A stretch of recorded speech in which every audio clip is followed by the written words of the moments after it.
어둠이 내린 도심의 거리를 걸어본 적이 있으신가요? 여전히 화려한 네온사인이 반짝이고 가게마다 불은 환하게 켜져 있습니다. 겉으로 보기에는 어제와 다름없는 평온한 일상처럼 보입니다. 하지만 그 문을 열고 한 걸음만 안으로 들어가 보면 우리가 미처 알지 못했던 혹은 외면하고 싶었던 거대한 균열이 시작되고 있음을 직감하게 됩니다. 예전의 자영업 시장은 노력의 배신이 비교적 적은 곳이었습니다. 남들보다 조금 더 일찍 문을 열고 조금 더 친절하게 손님을 맞이하며 더 맛있는 음식과 좋은 서비스를 개발하면 그만큼 매출이 오르고 가게가 성장하는 정직한 구조였습니다. 땀 흘린 만큼 보상받는다는 믿음이 통하던 시대였습니다. 하지만 지금은 어떻습니까? 지금 대한민국 골목 상권에서 성장이라는 단어는 마치 빛바랜 예시이야기처럼 들립니다. 밤낮 없이 코피를 쏟아가며 일해도 주말도 반납한 채 매장을 지켜도 돌아오는 것은 늘어나는 빚과 한숨뿐입니다. 이제 자영업자들의 목표는 대박이 아닙니다. 그저 이번 달도 무사히 버텨내는 것, 즉 생존 그 자체가 유일한 목적이 되었습니다.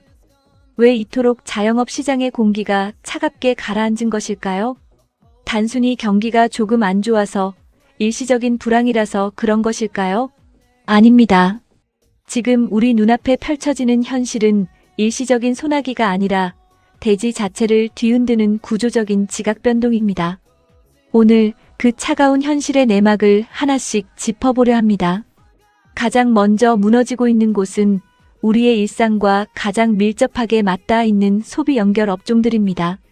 늘 손님들로 북적이던 동네 미용실, 퇴근길, 직장인들의 해방구였던 삼겹살집, 주말마다 가족 단위 손님들로 활기가 넘치던 외곽의 대형 카페와 숙박업소들. 이들의 공통점은 아주 명확합니다. 소비자들이 지갑을 열고 돈을 써야만 비로소 숨을 쉴 수 있는 구조라는 점입니다.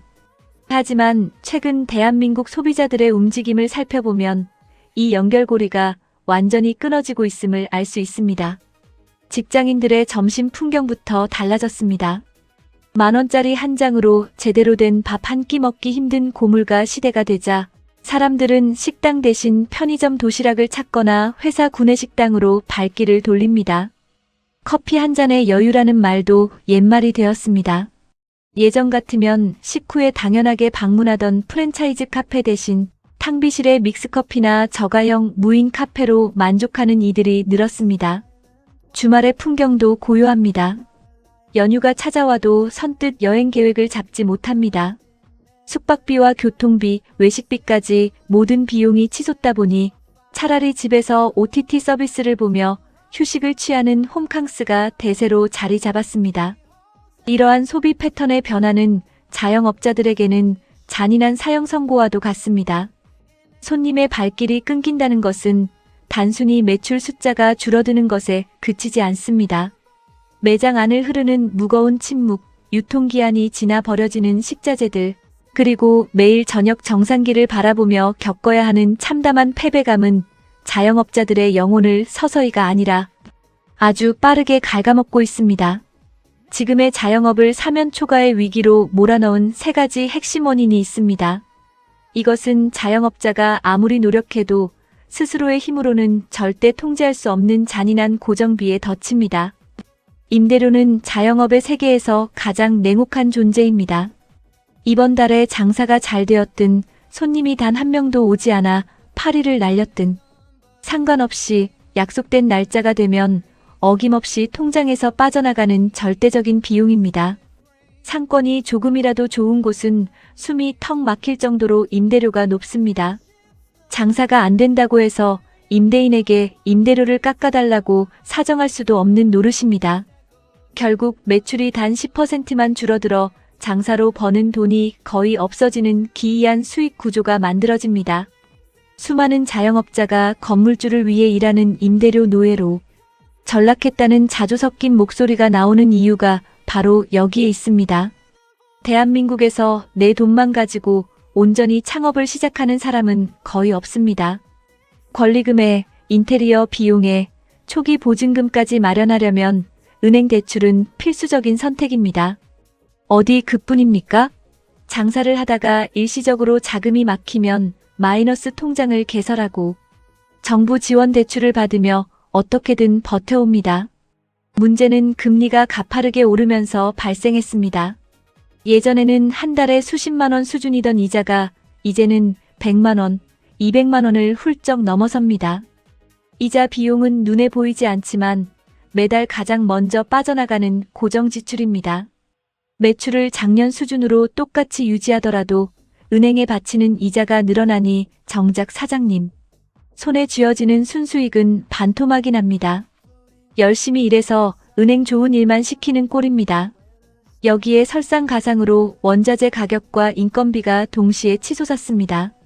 장사를 하려면 식재료를 사야 하고 포장 용기를 주문해야 하며 바쁜 시간에는 아르바이트생이라도 써야 합니다. 하지만 밀가루, 식용유, 채소류 등 안 오른 품목이 없습니다. 최저임금 역시 해마다 상승하여 이제는 직원을 두는 것 자체가 공포가 되었습니다. 결국 임대료, 금리, 물가라는 이 세 가지 거대한 덫이 동시에 자영업자의 목을 죄어오고 있습니다.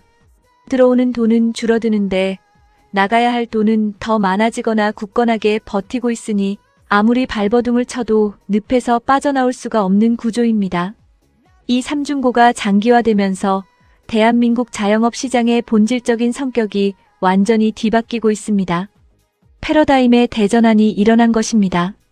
과거의 자영업은 성장 중심의 시장이었습니다. 리스크를 감수하고 기발한 아이디어를 내거나 공격적인 마케팅을 펼치면 남들보다 더 빠르게 체인을 늘리고 성공의 사다리를 올라탈 수 있는 역동적인 무대였습니다.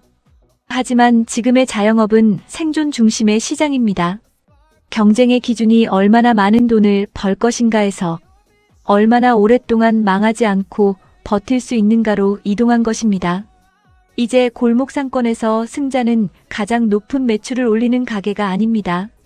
가장 마지막까지 문을 닫지 않고 살아남는 가게가 진정한 승자가 되는 서바이벌 게임이 시작되었습니다. 많은 자영업자가 입을 모아 말합니다.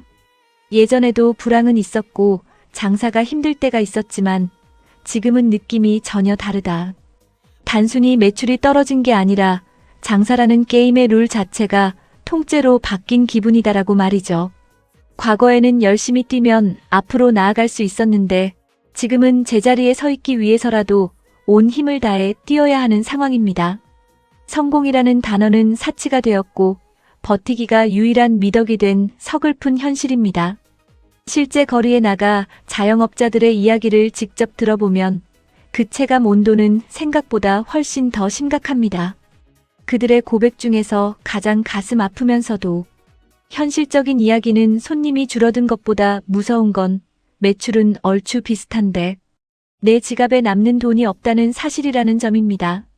이 짧은 한 문장에는 현재 자영업이 직면한 구조적 모순이 고스란히 담겨 있습니다. 단골 손님들의 의리로 혹은 눈물의 할인 행사로 겨우겨우 하루 매출 총액은 작년과 비슷하게 맞춰놓습니다.